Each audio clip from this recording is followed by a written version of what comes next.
November 13th, 1981. This will serve as the official log and testimony of Charles DeVolder, interim warden at New Mexico State Penitentiary. After last year's riots, the full overhaul of the prison's staff included the warden, and given that I was one of only a few who remained after the purge, I was assigned this post. This after months of protest and deliberation, and I assume I will be ousted as soon as the prison reform activists can dig up the slightest bit of dirt on me, true or not. Regardless, I will man my post for as long as I am able. The reason for this log is because of an unusual set of responsibilities that we have had bestowed upon us. President Reagan's budget reconciliation has resulted in the immediate shutdown of all mental health hospitals in the state of New Mexico. Many patients have been left to fend for themselves on the streets. Others have returned home to family. However, a small portion of these inmates were hospitalized following extreme acts of violence, acts that would have resulted in any sane person's incarceration, or worse. These cases are rare, but in need of special attention. Governor King has determined that the most effective action would be the immediate and permanent incarceration of the aforementioned inmates. We are to receive 12 inmates, all of whom have been categorized as highly unstable and prone to unwarranted and inappropriate acts of physical confrontation. As such, I have instructed my guards and officers to place special attention on these inmates. The general population has been notified, but how they will respond to these new entries remains unknown. I have asked for briefings on the status of each inmate, brought to me on a bi-weekly basis, the results of which I will compile in this journal.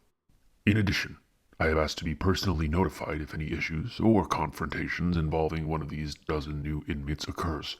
Those, too, will be entered into these logs. I am told that the inmates will arrive individually between the dates of November 19th and November 31st. I am standing by. November 22nd, 1981. Regrettably, I must report the first altercation regarding one of our newest inmates, Jason Cabrera, NMDC number 5540051, was delivered to this facility 2 days ago, the 7th arrival of 8 so far. Cabrera's case is most unusual. Born mute and diagnosed as a nonverbal autistic at the age of 6, he was under the care of his grandmother until her expiration in 1974, when he was 25. Deemed unfit to look after himself, Cabrera was released into the care of his mother. It is unclear why she was not the primary supervisor, save for the fact that in 1977, at the age of 28, Cabrera violently murdered his mother in their shared one-bedroom apartment. Cabrera was found by a neighbor 3 days later, having consumed a sizable portion of his mother's flesh and innards, presumably due to hunger and thirst, as the apartment was stripped near bare. The incident is Cabrera's only documented act of violence. In the 4 years that he was at the Santa Fe Behavioral Health Institute, the nurses reported that he was even-tempered, agreeable, and passive, despite receiving no mood-stabilizing medications. There has been no motivation or explanation for the acts that he committed against his biological mother. This information is relevant, as Cabrera was accosted by another inmate, Peter Davis, NMCD number 5430101, during Gen Pop dinner. The guards stationed in the chow hall at the time reported that he was too far away to see exactly what sparked the disagreement, but Davis claims that Cabrera, a lifelong mute, was verbally taunting him. Davis claimed that Cabrera knew things about his past and his relationships that were, in his words, impossible. After what Davis described as several minutes of harassment, he stood and pushed Cabrera, who tumbled backward and hit his head. The fight was quickly broken up, and Cabrera has little more than a bruise to show. Still, documenting these contested interactions may prove useful as we attempt to integrate these mental patients into general population. November 29th, 1981. I will admit to a bit of early frustration in the assimilation process. Kevin Duvall, NMCD number 5540044, the first of the mental patients to arrive, and a victim of paranoid schizophrenia, was stabbed 14 times by members of a splinter of the Aryan Brotherhood, the NLR. Reportedly, they asked Duvall if he would be interested in joining, and when he declined, it was taken personally. Mr. Duvall was originally hospitalized for threatening a drugstore clerk with a gun, convinced that she was working for some sort of secret CIA program, a program he claims to have been a participant in, MK Ultra. Mr. Duvall states that he was a perfectly normal human until volunteering to take part in the program. In the 18 years since, Mr. Duvall was involved in an astonishing 143 public disruptions, somehow slipping through the cracks each time until finally being apprehended following the drugstore episode. Instances like these, more often than not, call for solitary confinement for the safety of the potential target. However, I worry that placing a schizophrenic in isolation could have disastrous effects, resulting in self-harm that may even supersede the lacerations inflicted upon Mr. Duvall. I have left this decision with the executive assistant, who's most familiar with the conditions surrounding the altercation. December 3rd, 1981. I am pleased to report that in the 14 days following my last entry, there have been no problematic interactions with the 12 mental health facility patients. I will continue to note updates as they occur. December 7th, 1981. There has been another development with Cabrera. I'm not sure if I would describe this as a negative interaction, but it did certainly raise the eyebrows of some officers, as well as a few inmates. Officer Chase Diaz, during his routine cell inspections, noted that on the wall next to Cabrera's cot, he had written the words, "I will help you, Father," in what appeared originally to be blood, but turned out to be stale cranberry sauce from our Thanksgiving dinner. Again, this isn't especially concerning. Cabrera is mute, but that does not mean he fails to grasp the English language. Interestingly, I could not locate any history regarding Cabrera's birth father, nor are there any records of him ever being in the supervision of a male caregiver, not even during his time at SFBH. Consider this little more than a footnote. December 30th, 1981. You'll forgive my tardy entry. The prison has had a number of perplexing disruptions in general population, none of which relate to the 12 inmates that these reports are concerned with, and as a result, I've not had the time to provide any updates. Luckily, there have been no concerning installments of note, not within the confines of this report, at least. In truth, I'm unsure if I will be able to keep as close of an eye on these dozen patients as I would like. There have been several sudden resignations in the prison. Well, less resignations and more desertions. Perhaps this is some sort of ploy to unionize. Perhaps it's a coincidence. Either way, the status of this endeavor is in jeopardy.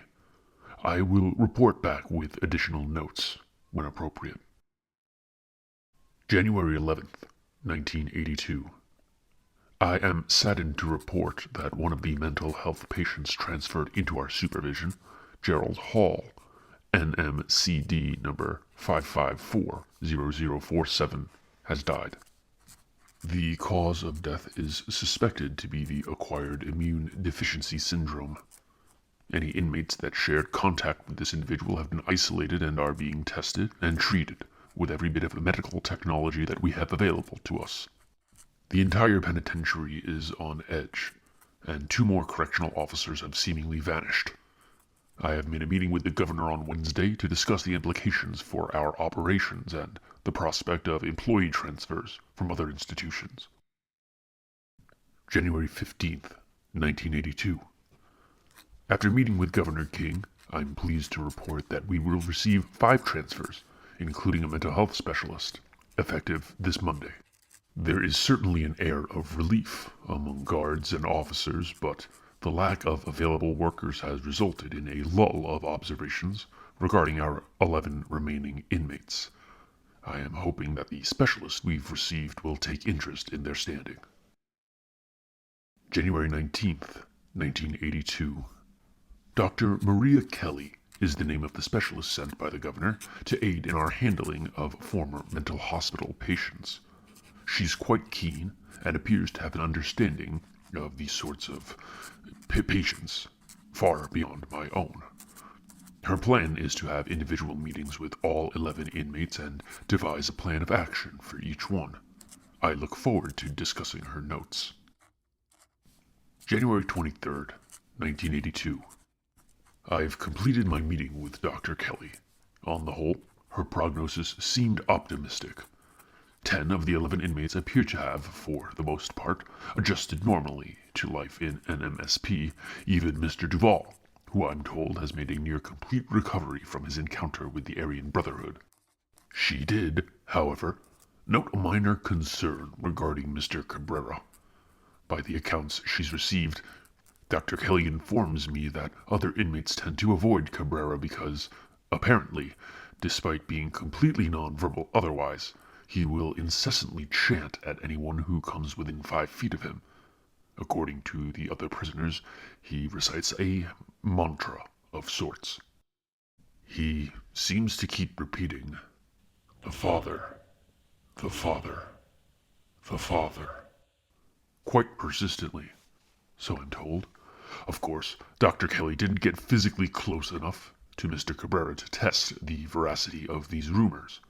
Still, it is strange, and it would be in line with the scribblings that we found by his bedside some time ago.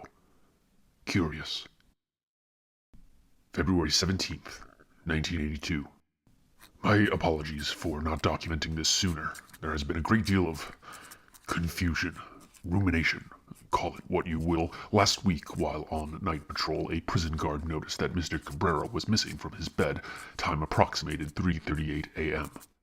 Alarmed and worried about the possibility of an escape, the guard ran to alert his superior, only to return to the cell at 3:46 a.m. to find that Mr. Cabrera was there, in his cell, sitting up in bed and staring straight at the two of them. I have suggested that perhaps Mr. Cabrera was hiding or sleeping underneath his bed, but the guard assures me that he had shown his flashlight under the cot to check for that possibility. Now, there are rumblings about an escape attempt echoing throughout my prison. I'm sure that this is all just my imagination, what with the new Stephen King book about escaping through a series of elaborate tunnels, but still, it is unsettling that they found him like that, sitting up, making eye contact. They say he kept his gaze on them even with the blinding flashlight in his face, as if he were lost, as if he were somewhere else. I've ordered hourly sweeps of his cell block between the times of 1 and 5 a.m., just in case. February 20th, 1982. I don't quite know how to explain what's been reported to me. After 2 nights of normalcy, my guards tell me that once again, Mr. Cabrera was absent from his cell for a time. The guard tells me that this time he stayed perched outside of Cabrera's cell. He sat in the quiet. I will now transcribe directly from his written report of the incident, which I requested because, well, anyone reading this will understand. He was gone. He was gone, and his cellmate was asleep all alone. I stood there. It was quiet. I moved my light around, but he wasn't nowhere. I did see, though, his cellmate, his bunkmate. I could see his breath, like it was freezing.